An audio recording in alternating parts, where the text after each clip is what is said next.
Hello అందరికీ మన YouTube family members అందరికీ కూడా మీ రామ్జ్యోతి ఛానల్ వెల్కమ్ అండి. ఏం చేస్తున్నారు, ఎలా ఉన్నారు, అందరూ బాగున్నారా? మీ అందరూ బాగుండాలి, అందులో మేము కూడా ఉండాలి. ఓకేనండి, మీతో మాట్లాడాలని మరొక వీడియోతో అయితే మీ ముందుకు వచ్చేసాను. మరి వీడియో చూస్తూ మాట్లాడుకుందామా? ఈరోజు కూర ఏముండదామా అని చెప్పేసి కూరగాయలు ఏం తేను అన్నారండి మా అల్లుడు గారు. నీ ఇష్టమయ్యా, ఏదో ఒకటి తీసుకురా అన్నా. ఆయన తప్పు లేకుండానే అడిగారులేండి ఏం తేను అను. నేను నీ ఇష్టం అనేపాటికి మరి మా అమ్మాయికి మా అల్లుడు గారికి దొండకాయ కర్రీ అంటే చాలా ఇష్టం. వెళ్ళి దొండకాయలు అయితే తీసుకొచ్చేసారు. మీకు విషయం చెప్పనా, నాకు కూరలో ఇష్టం లేని కర్రీ ఏంటా అంటే ఈ దొండకాయ కర్రీయేనండి. ఇంకేం చేస్తామండి, మీ ఇష్టం వచ్చింది తెమ్మన్నానుగా, మరి తెచ్చుకున్నాక మరి వండాలి కదండి.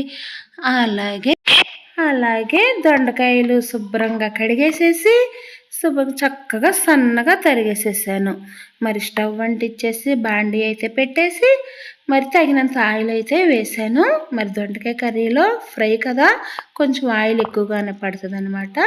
మరి తగినంత ఆయిల్ వేసేసి కొంచెం జీలకర్ర, 2 గర్భాలు ఎల్లుల్లిపాయలు చేత కొట్టేసేసి వేసాను. తర్వాత సన్నగా తరిగి పెట్టుకున్న ఉల్లిపాయ పచ్చిమిరకాయ ముక్కలు కూడా వేసి కొంచెం కరివేపాకు వేసాను. మరి ఉల్లిపాయ పచ్చిమిరకాయ ముక్కలు మగ్గినాక ఈ దొండకాయ ముక్కలు కూడా వేసేసి అటు ఇటు కలిపేసి మూత అయితే పెట్టేశాను. ఏమండోయ్, దొండకాయ కూర మరి ఫస్ట్ నుంచి లాస్ట్ వరకు కూడా మంట మీడియం ఫ్లేమ్లోనే ఉంచాలి.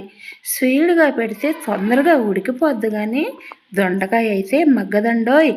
అందుకని ఫస్ట్ నుంచి లాస్ట్ వరకు కూడా మరి మీడియం ఫ్లేమ్లోనే కొంచెం చిన్న మంటలోనే ఉంచాలన్నమాట. అప్పుడు ముగ్గ మగ్గి చాలా బాగుంటుంది.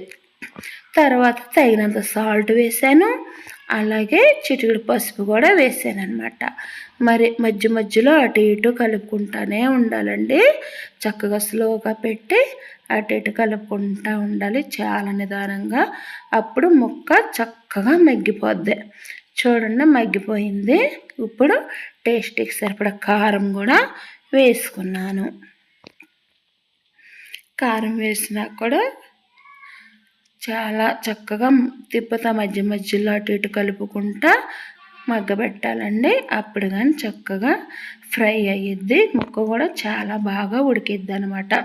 తర్వాత సన్నగా తరిగి పెట్టుకున్న కొత్తిమీర వేసాను.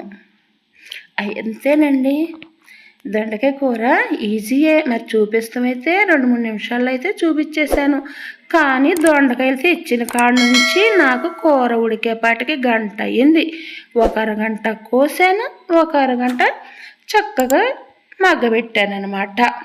కూర అయితే సూపర్గా ఉంది. మరి కర్రీ అయితే ఒక బౌల్లో తీసేసుకున్నాము. అలాగే పక్కన రసం కూడా పెట్టుకున్నాం. ఈ దొండకాయ ఫ్రై రసం చాలా అంటే చాలా బాగుంటుంది. ఏమంటా, ఇప్పటి వరకు మా వీడియో చూసినందుకు, భరించినందుకు థ్యాంక్ యూ ఫ్రెండ్స్.